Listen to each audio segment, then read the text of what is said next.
ఏదైతే బండి Sai Bhagirathi bail application ఏదైతే ఇవాళ హియరింగ్కి వచ్చిందో దానికి సీనియర్ అడ్వకేట్ డిఫెన్స్ తరపున భగీరథ్ తరపున ఎస్ నిరంజన్ రెడ్డి గారు వాదించడం జరిగింది. సో ఇవాళ రోజు మనం కేవలం మెరిట్స్ మీద వాదించడం జరిగింది. అండ్ ముఖ్యంగా ఈ బెయిల్ అప్లికేషన్ ఒక ముఖ్య సారాంశం ఏంటంటే మెయిన్ ఏదైతే ఇక్కడ పోక్సో యాక్ట్ ఉందో అది వర్తించదు. సో డెఫినెట్గా దానికి తగ్గ సాక్ష్యాధారాలు మెటీరియల్స్ మన దగ్గర ఉన్నాయి. అది ఏదైతే అక్యూజ్డ్ ఉన్నాడో తను ఇన్వెస్టిగేషన్కి పూర్తిగా సహకరిస్తూ ఆ మెటీరియల్ని పోలీస్ వారికి సబ్మిట్ చేయడానికి తను రెడీగా ఉన్నాడు.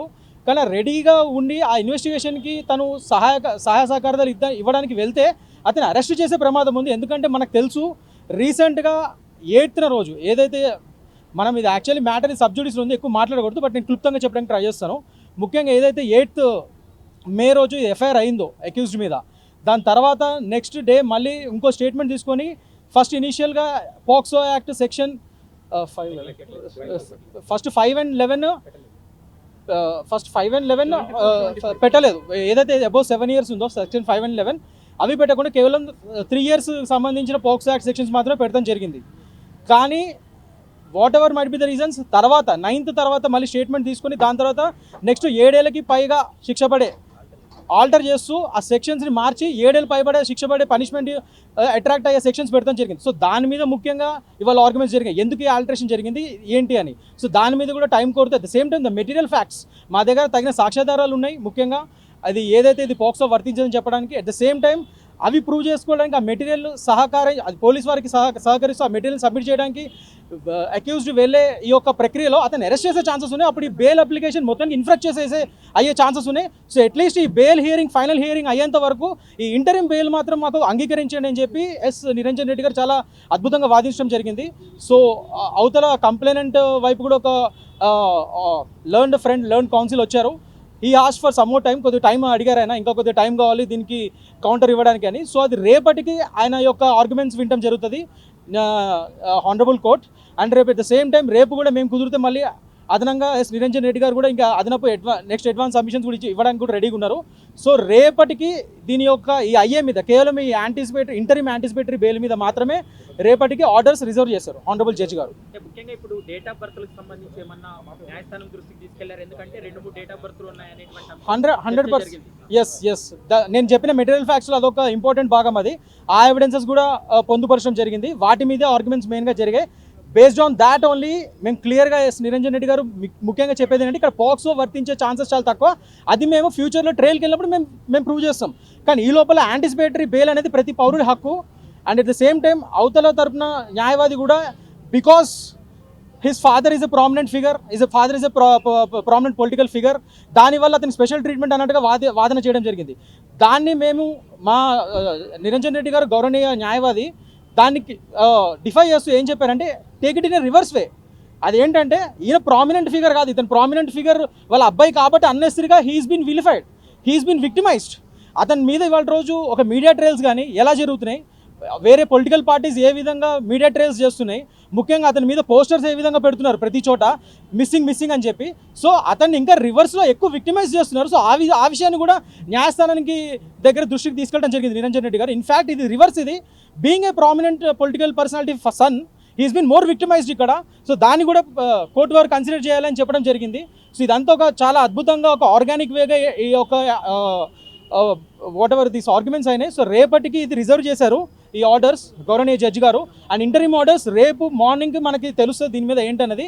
We are very much positive about it. Hopefully ultimately truth prevails, justice prevails అనేది మేము నమ్ముతున్నాం. We have full faith in judiciary. Interim బెయిల్కి సంబంధించి ఈ పోక్సో కేసుల్లో గతంలో ఏమైనా సుప్రీంకోర్టు ఆదేశాలు కానీ సుప్రీంకోర్టు జడ్జిమెంట్లు కానీ వీటికి సంబంధించి ఏమైనా క్లారిటీ ఇచ్చారు? చాలా మంచి క్వశ్చన్ అడిగారండి. 100% అంతకుముందు ప్రీవియస్ ప్రెసిడెంట్స్ కూడా ఏవైతే సుప్రీంకోర్టుకి సంబంధించిన ఉన్నాయో 3 జడ్జిమెంట్ సబ్మిట్ చేయడం జరిగింది. ఇంకా అదనపు ప్రతి పాయింట్ టు పాయింట్ ఇప్పుడు నేను చెప్పిన ప్రతి పాయింట్ టు పాయింట్ అక్కడ ఆర్గ్యుమెంట్స్ చేసి ప్రతి దానికి సుప్రీంకోర్టు ప్రెసిడెంట్స్ని గౌరవనీయ నిరంజన్ రెడ్డి గారు చెప్పడం జరిగింది. సో అవన్నీ కూడా కన్సిడర్ చేసి రేపు డెఫినెట్గా హానరబుల్ కోర్ట్ అవన్నీ కన్సిడర్ చేసి రేపు అవతల పక్క న్యాయవాది ఎవరైతే కంప్లైంట్ తరపున న్యాయవాది ఉన్నారో ఆయన రేపటి వరకు టైం అడిగారు ఇంటరిమ్ అప్లికేషన్ వరకు ఆర్గ్యుమెంట్స్ చెప్పడానికి. సో ఆయన తరపు వాదనలు కూడా విని రేపు ఒక డెసిషన్ తీసుకునే ఛాన్సెస్ ఉన్నాయి. అది చూడాలండి, ఎందుకంటే బికాజ్ రేపు మార్నింగ్కి ఇది ఎప్పుడు లిస్ట్ అవుతుందో చూసి దాన్ని బట్టి దీని మీద ఆర్డర్స్ బట్టి ఉంటుంది. ఒకటి గుర్తుపెట్టుకోండి పోలీసులు ఏం డైరెక్షన్స్ ఇవ్వలేదండి. ఒకటి గుర్తుపెట్టుకోండి, జస్ట్ బికాజ్ ఇది 7 years అబోవ్ పోక్స్ యాక్ట్ అనేది మాత్రాన కంపల్సరీ అరెస్ట్ చేయాలని కూడా రూల్ లేదు. ఎందుకంటే there are many such supreme court precedents that compulsory ఇవి కాగ్నిజబుల్ ఆఫెన్సెస్ అయితే ఖచ్చితంగా ఇమీడియట్గా అరెస్ట్ చేసి అతను రిమాండ్లో తీసుకొని ఇన్వెస్టిగేషన్ చేయాలని రూల్ లేదు. ఆ ఆర్గ్యుమెంట్స్ కూడా చెప్పడం జరిగింది లోపల. సెక్షన్ ఆర్డర్ అయింది కాబట్టి ఖచ్చితంగా ఈ కేసులో అరెస్ట్ చేసే అధికారం మాకుందనేది పోలీసుల వాదన. ఆ ఆల్టరేషన్ ఎందుకు జరిగింది, దానికి తగ్గట్టుగా మీరు ఎందుకు సడన్గా ఆల్టరేషన్ చేయాల్సి వచ్చింది అన్న వాదనలో మా వైపు వాదనలు నిరంజన్ రెడ్డి గారు ఇవ్వడం జరిగింది. సో దాని మీద ఇవాళ రోజు గౌరవనీయ జడ్జి గారు అన్ని చూసి అన్ని ఫ్యాక్ట్స్ ఆఫ్ ది కేసు అన్ని చూసి రేపటికి దాన్ని రిజర్వ్ చేశారు. 8వ తారీఖు ఎఫ్ఐఆర్ అయినప్పుడు ఉన్న సెక్షన్లకు మళ్ళీ 9వ తారీఖు ఆల్టర్ చేయడానికి కారణాలు ఏంటనేది వాళ్ళ నుంచి ఏమైనా క్లారిటీ వచ్చిందా? అది లేకనే వాళ్ళు ఇంకా టైం కోరుతున్నారు. వాళ్ళు అట్లీస్ట్ మినిమం 1 week అలా అడిగారు. బట్ గౌరవనీయ జడ్జి గారు ఇది ఇంటరిమ్ అప్లికేషన్ కాబట్టి రేపటికల్లా డెసిషన్ తీసుకోవాలి కాబట్టి రేపటికల్లా ఏమన్నా మీరు కౌంటర్ ఫైల్ చేయండి అని అడిగారు. దానికే వాళ్ళ తరపు న్యాయవాది రేపటి వరకు మేము ఫైల్ చేస్తామన్నారు.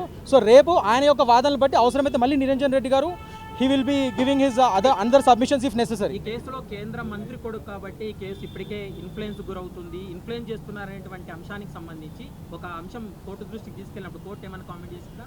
అక్కడ చెప్పింది, అక్కడ కోర్టు వారు అలాంటివి ఎప్పుడు చెప్పారండి. ఆ కోర్టు వారు ఎప్పుడు అలాంటి కామెంట్స్ చేయకూడదు, చేయరు కూడా. అక్కడ అవతల వైపు న్యాయవాది గారు అన్నారన్నమాట.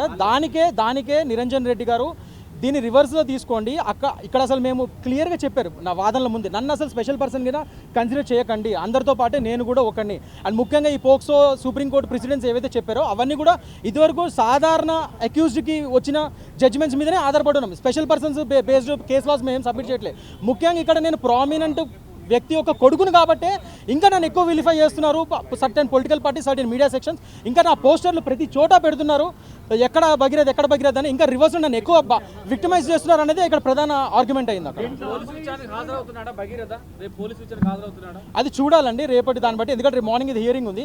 బెయిల్ అప్లికేషన్ అనేది ప్రతి అక్యూజ్డ్ దేశంలో అతని సర్వసాధారణమైన కాన్స్టిట్యూషనల్ రైట్ అది.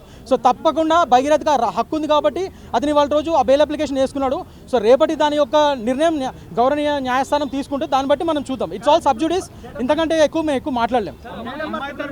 అమ్మాయి తరపు వాళ్ళు బ్లాక్ మెయిల్ చేశారు, కోట్ల రూపాయలు డిమాండ్ చేశారన్న అంశం కూడా వచ్చింది. అవన్నీ కాదండి, ఇప్పుడు సబ్జుడిస్ ఆ మ్యాటర్ అంతా ఇప్పుడు మనం మాట్లాడలేము. ఎందుకంటే this is only for the bail application and for the interim bail application decision is pending tomorrow. So let us not get into the facts now itself, please. అందరూ అంటున్నది డేట్ ఆఫ్ బర్త్ గురించి కదా. ఇప్పుడు న్యాయవాది court కూడా చెప్పింది date of birth గురించి ఒక క్లారిటీ రావాలి, 2 డేట్ ఆఫ్ బర్త్ దాని గురించి సార్ క్లారిటీ మేము ఇచ్చేది సబ్మిట్ ఆల్రెడీ చేసామండి. ఫ్యాక్ట్స్ ఆఫ్ ది కేసు అవేతే అవసరమో అవన్నీ మేము ఆల్రెడీ ఎవిడెన్సెస్ పెట్టాము అక్కడ. Let us wait. It's in sub judice, the matter is sub judice. Sir ఒక్క నిమిషం.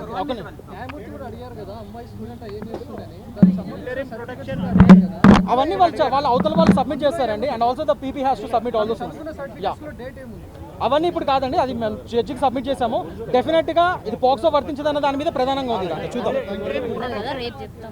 ఇంటరిమ్ అనేది రేపటికి పెండింగ్ ఉంది కాబట్టి దయచేసి please be patient. It's sub judice. Order వచ్చే లోపల పోలీసులు అరెస్ట్ చేయడానికి లేదు అట్లేం లేదు. బెయిల్ అనేది ప్రతి పౌరుని హక్కు, అది వేసుకున్నారు. Let us wait and see. Tomorrow it is pending for orders for tomorrow.